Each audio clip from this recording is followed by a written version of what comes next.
शंकर सुवन केसरी नंदन या फिर शंकर स्वयं केसरी नंदन।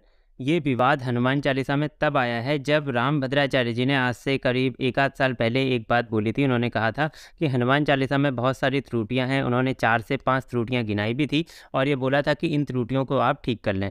तो आज की इस वीडियो में मैं आपको यही बताने वाला हूँ कि हनुमान चालीसा में ये गलतियाँ जो रामभद्राचार्य जी ने बताई हैं, क्या ये गलतियाँ वाकई में हैं?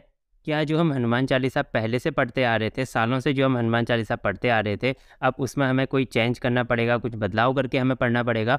आज की वीडियो इसी बारे में है। मैं आपको पूरी डिटेल में बताऊंगा और मैं क्या सोचता हूँ इस पूरे प्रकरण के बारे में मैं आपको इस वीडियो में बताने वाला हूँ, तो वीडियो को लास्ट तक ज़रूर देखिएगा। अब बात ये आती है कि हनुमान चालीसा में ये सभी गलतियाँ हैं, इस बात का पता कैसे चलेगा? तो इसका एक सीधा सा जवाब मैं आपको देना चाहता हूँ। देखिए, हनुमान चालीसा में जितनी भी चौपाइयाँ हैं, चौपाइयों का एक सीधा सा नियम होता है। हिंदी व्याकरण के हिसाब से अगर आप पढ़ेंगे तो चौपाइयों का एक सीधा सा नियम है कि चौपाई के हर एक सेक्शन में, सेक्शन का मतलब होता है जैसे ये शंकर सुवन केसरी नंदन, इतने में 16 मात्राएं होनी चाहिए। उसके बाद तेज प्रताप महाजगवंदन, इतने भाग में, चौपाई के इतने भाग में अलग से 16 मात्राएं और होनी चाहिए। अगर ये चीज़ें फॉलो हो रही हैं, ये रूल सेटिस्फाई हो रहा है, तो इसका मतलब है कि ये चौपाई सही है। तो मैं यहाँ पे आपको मात्राएं गिन के बताता हूँ। देखिए, शंकर सुवन केसरी नंदन की अगर हम बात करें तो शंकर, संग में अंक की मात्रा लगी है तो यहाँ पे 2 मात्राएं हो जाएंगी। कौ यानी कि 1 मात्रा, रौ यानी कि 1 मात्रा, यानी कि 2 मात्रा, 1 मात्रा, 1 मात्रा। ठीक है। सुवन, सु यानी कि छोटा ऊ की मात्रा लगी है तो 1 मात्रा।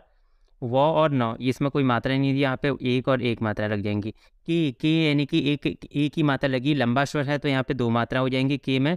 ठीक है। सौ यानी कि एक ही है तो 1 मात्रा। उसके बाद री है, री यानी कि 2 मात्रा।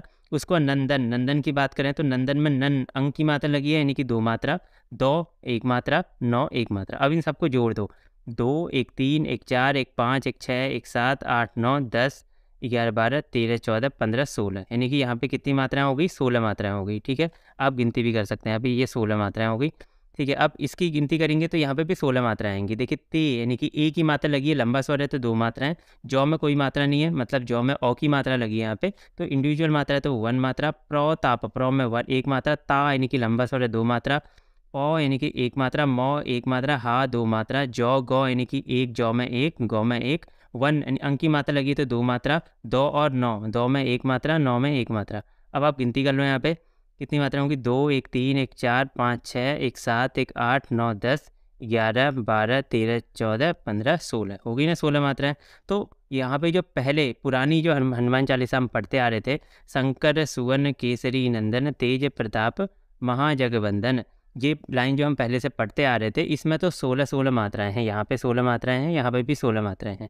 अब मैं आपको रामभद्राचार्य जी ने जो लाइन बोली है इसमें मात्राएं गिन के बता देता हूँ। देखिए, आप देख सकते हैं यहाँ पे रामभद्राचार्य जी वाली लाइन में तेज प्रताप महाजगवंदन वही एज इट इज़ लिखा हुआ है, जैसा पहले लिखा हुआ है, बस इन्होंने शंकर सुवन की जगह स्वयं कर दिया है। ठीक है। तो मैं आगे वाले की, यानी कि ये शंकर स्वयं केसरी नंदन की मात्राएं मैं आपको गिन के यहाँ पे बता देता हूँ।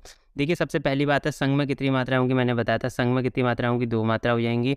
कौ में 1, रौ में 1, आधे की कोई मात्रा नहीं होती, स्व की कोई मात्रा नहीं होगी। व यम की 1, यहाँ 2 मात्रा। के की 2 मात्रा। सौ की 1 मात्रा। री की 2 मात्रा। नन की 2 मात्रा। दो में 1 और नौ में 1। गिनती कर लो, 2 1 3 1 4 1 5 6 7 8 9 1 10 11 12 13 14 15 16। तो रामभद्राचार्य जी ने जो लाइन बोली है उसमें भी 16 की 16 मात्राएं हैं। तो ये चौपाई का नियम जो होता है हिंदी व्याकरण के हिसाब से, उसको सेटिस्फाई कर रहा है। हिंदी व्याकरण के हिसाब से बात करें तो शंकर सुवन केसरी नंदन तेज प्रताप महाजगवंदन, ये लाइन भी सेटिस्फाई हो रही है। और शंकर स्वयं केसरी नंदन तेज प्रताप महाजगवंदन, ये लाइन भी सेटिस्फाई कर रही है। तो अब यहाँ पे सवाल खड़ा होता है कि हम कौन सी हनुमान चालीसा पढ़ें, जो हम सदियों से पढ़ते आ रहे हैं उसे पढ़ें या फिर जो रामभद्राचार्य जी ने हमें बोला है उसे पढ़ें। तो इसके बारे में मैं क्या सोचता हूँ, मेरी क्या राय है, मैं आपको बता देता हूँ। देखिए, आपको पता होगा कि हिंदू धर्म की अगर हम बात करें या इंडिया में जितने भी हिंदू रहते हैं सभी के घर में आपको हनुमान चालीसा की किताब मिल जाएगी।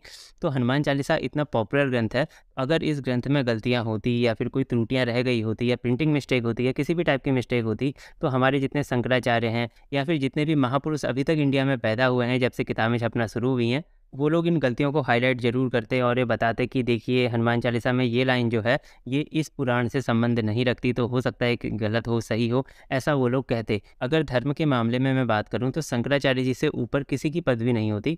शंकराचार्य जी जो बोल देते हैं वही पत्थर की लकीर हो जाता है धर्म के मामले में। तो मैं यही बात कहना चाह रहा हूँ कि अगर हनुमान चालीसा इतना पॉपुलर ग्रंथ है हनुमान चालीसा, अगर इसमें कोई गलतियाँ होती तो आज तक कितने महापुरुष पैदा हुए हैं, करपात्री जी महाराज हुए हैं, और अभी आप देख पा रहे होंगे पुरी के शंकराचार्य श्री निश्चलानंद सरस्वती जी, और अभी हमारे 4 शंकराचार्य जो हैं उनमें से बहुत सारे और भी शंकराचार्य इनसे पहले रहे हैं, ठीक है? बहुत सारे और भी पहले रहे होंगे, अंग्रेज़ों के टाइम रहे होंगे, तो उस टाइम मैंने जहाँ तक देखा है कि किसी ने भी हनुमान चालीसा में त्रुटियों की बात नहीं की है। तो इस वजह से मुझे यहाँ पे यही लगता है कि जो हम पहले से हनुमान चालीसा जो हम पाठ करते आ रहे थे, जैसे शंकर सुवन केसरी नंदन तेज प्रताप महाजगवंदन, ये लाइन जो हम पहले से पढ़ते आ रहे थे, हमें इसी को ही पाठन अपना कंटिन्यू रखना चाहिए, इसी को ही हमें निरंतर पाठ में लाना चाहिए। अगर आप मेरी इस बात से सहमत हैं तो आप मुझे कमेंट में लिख के बताएं। अगर आप मेरी इस बात से सहमत नहीं है, असहमत हैं, तो आप मुझे कमेंट में लिख के बताएं कि आप क्यों असहमत हैं, तो मैं उसका भी आपको जवाब देने की कोशिश करूँगा।